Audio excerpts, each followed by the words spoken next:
Shay, man. I wanted to shoot this video and showing, if you can see, I'm right here at Dr. John Henrik Clarke's uh, his um, his site, where his physical body is placed, um, and also Mrs. Eddie Mary Hobbs too. Also, okay. I'm gonna read what's on his headstone here, okay, so you can see it too. Remember me in the spirit of Sankofa, a bird, world traveler, poet, social commentator, teacher of African world history, and innovator of programs. The highest expression of my religion and spirituality has been my attempts to be of service to mankind. Ashe. He was born in Union Springs, Alabama. He lived his times in Columbus, Georgia, and that's where we're at right now, Columbus, Georgia. So it's in Green Acres Cemetery, but we're in Columbus, Georgia. So as you can see, I didn't leave this. This was already here before I got here. The red, black, and green flag. As you know, Marcus Garvey and his wife instilled that, brought that flag to light. The blood, the people, and the land. Someone left for orange. Someone left for a banana at past time. Someone left some necklaces at past time. So what I wanted to do is I did everything I need to do already for him before I started shooting this video. But what I did was anytime what I did was let me see, I spat my liquor 8 ways, 2 times around. Um, what else? I did some libations for him here. Um, some from let me see. I did some Norse mythology. I did some Haitian deities. I did some Santeria deities. I did some what else did I do? It was some more I did. Um, Let me look at it. I want to be able to pass information on to everybody else so they can look it up for themselves. I did some Yoruba, Santeria, Palo Monte, um, some Necronomicon, and some Hindu dealing with the female and male, which is very fitting because he's here with Mrs. Eddie Mary, so they're correlated with both of them. So it deals with the moon projections, how it passes, fills, and closes and turns into a new moon. It means the cycle. The woman on her 28 days on her cycle, the moon's in a cycle of 28 days, 14 days till it's filled, 14 days till it's empty. Okay, and that's the same what I was saying in the previous video. 14 days, if you do ejaculate, you're supposed to wait 2 weeks in order for you to fill back up again. And so you can't be just doing it every day like that or multiple times a day. You're actually killing yourself slowly. You don't even know it. But also, I have a picture. Well, I'm gonna do the picture last. I did the picture last when I showed him. It's a guy from Mali, in the Dogon tribe. He's a priest. You know, he's considered a priest too. Also, Dr. John Henrik Clarke. So what I did was I read something for this Dr. John Henrik Clarke out of this book, The Message of the Sphinx. A Quest for the Hidden Legacy of Mankind by Graham Hancock and Robert Bauval. Okay. The crazy thing is, when I was reading yesterday, I knew I was going to be here, and in between me reading, and get all the information right. Between me reading, everything happens for a reason, you know. So when I was reading yesterday, I came across a certain section that was very so I can get this page, okay. It was very on point to what I was going to be doing today. Okay, here it is. All right, it's in chapter 12, Sages and Followers. The introduction of the first Edfu cosmological record discloses the tradition that the contents of these records were words of the sages, were the words of the sages. We are told that this sacred book was believed to be a copy of the writings which Thoth made according to the words of the sages. E.A.E. Raymond, The Mythical Origin of the Egyptian Temple, 1969. That's a book she came out with in 1969. Can we pause it? Okay. And I remember I had, when I was getting ready to read, when I read this part, I said, when I finished reading this section, I put read for John Henrik Clarke. I knew I was going to be here today, which was yesterday when I read this. Okay, and it says, let me get my hands on it better so I can do what I need to do. Yep. Okay, here we go. Wisdom and knowledge. According to the Edfu text, the 7 sages and the other gods came originally from an island, the homeland of the primeval ones, as noted above, and that would pretty much be, if you listen to word context, that would be Atlantis and Lemuria. But let's keep going. Noted above, the texts are adamant that the agency that destroyed this island was a flood. Okay? In so many words, they are saying that is Atlantis and Lemuria. And the flood is the brain. The mind is Atlantis and Lemuria. The brain was the flood that covered everything up in a new reality. Okay, let's keep going. They also tell us that it came to its end suddenly, and that the majority of its divine inhabitants were drowned, arriving in Egypt. Those few who survived then became the builder gods, who fashioned in the primeval time the lords of light, the ghosts, the ancestors who raised the seed for gods and men, the senior ones, who came into being at the beginning, who illumined this land when they came forth unitedly. It was not believed that these remarkable beings were immortal. On the contrary, after they had completed their task, they died and their children took their places. Listen to that again. It was not believed that these remarkable beings were immortal. On the contrary, after that they had completed their task, they died and their children took their places and performed funerary rites on their behalf. As you can see, the placing of things or necklaces or whatever it might be, reading, talking to the spirit. So it's the same thing, funerary rites.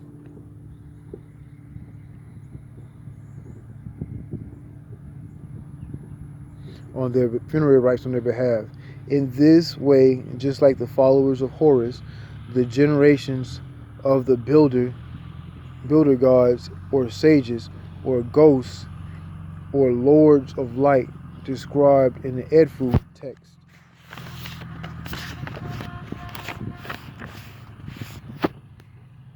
could constantly renew themselves, thus passing me. Make sure I get it so you can see it. I don't like reading where you can't read, so you know I'm not bullshitting you or BSing you. Thus passing down to the future traditions and wisdoms stemming from a previous epoch of the earth. Indeed, the similarities between the senior ones of Edfu and the Shemsu horde of Heliopolitan tradition are so marked, it is hard to escape the conclusion that both epithets and the numerous others that exist are all descriptions of the same shadowy brotherhood. This impression is strengthened by the constant references in the Edfu text to the wisdom of the sages, wisdom being one of the defining characteristics of the. Let me get this. I don't want this to fall. Hold on, I have a bookmark in here. I don't want it to fall. Hold on. All right, I got it. Where was I? Okay. Wisdom of the sages. Wisdom being one of the defining characteristics of the followers of Horus, and the repeated emphasis that their special gift was knowledge, including but not limited to the knowledge of architecture. Likewise, it is noteworthy that the sages are said to have specified the plans and designs that were to be used for all future temples, a role frequently accorded in their context to followers the followers of Horus. For example, the temple of Dendera, a little to the north of Edfu, is inscribed with building texts of its own, which state that the great plan followed by its architects was recorded in ancient writings, handed down from the followers of Horus. Ashe. Now, I got a picture from this book of Robert G. Temple of the Serious Mystery. Okay, hold on. All right, Robert K.G. Temple, The Serious Mystery. Was Earth visited by intelligent beings from a planet in the system of the star Sirius? Well, melanated people, we are the alien beings. We just because we have a soul, sun outside of this atmosphere, but everything outside of ourselves is inside of ourselves. That's why we have a soul. In Spanish, it's called soul. S-O-L, the soul nigger, the soul the soul nigger, the soul nigger, or S-O-U-L, soul brother. Same thing. Like they say in Vietnam, soul brother, we do not want to fight you. You know what I'm saying? That's what they were saying. Like, but we, you know what I'm saying? You have the body of like they say, you'll have the body of what was it? The text, it was from the Hermetic text, is that you'll have the body of an Egyptian, but the mind of a later being that was created. So that's why we're in these wars, a war that we have no business being in. But anyway, I'm gonna get right to it. All right, and this is the picture that I had seen a while back. As you can tell, this book is fixed, but I'll never get rid of this book. It's so much information in it about our people. This is from Mali, the 4 Dogon priests who revealed the serious traditions to anthropologists, traditions to anthropologists. 1313 just passed. That's Ma'at. It's two of the same. Ashe. And this Dogon priest is called Ini Kozu, and it looked exactly like Dr. John Henrik Clarke. And as you can see, right here, if you look at his eyes, towards his physical life, towards the end of his physical life, as you know, he was going blind. And as you can see in this picture, this priest is actually blind. I mean, like, was he in multiple dimensions? I'm really, really trying to figure it out. But it looks exactly like him, like Dr. John Henrik Clarke. But the crazy thing is about all of this, um, he's a teacher. Dr. John Henrik Clarke is a teacher is a master teacher of another master teacher uh, of Dr. Bobby Hemmett. I mean, brother Bobby Hemmett. It's just a thing. I'm reading Dr. John Henrik Clarke, and I called him Doctor, but Bobby Hemmett, brother Bobby Hemmett. So he's a master teacher. He was taught by a master teacher, Dr. John Henrik Clarke, and Dr. Ben Yokonen. Yokonen, a lot of people say different names, different ways, but yeah. So a master teacher taught another master teacher. Dr. C. Freeman L. was taught by Master C. Freeman L. taught Bobby Hemmett. You can see in certain videos he's sitting in the classroom too also.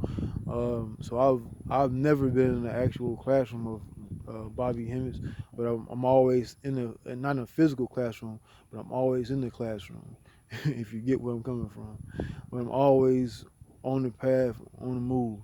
But yeah, I wanted to show and give reverence to Dr. John Henrik Clarke for a lot of the work that he's done. Also give reverence. You can't give reverence without the woman, and she's here too also.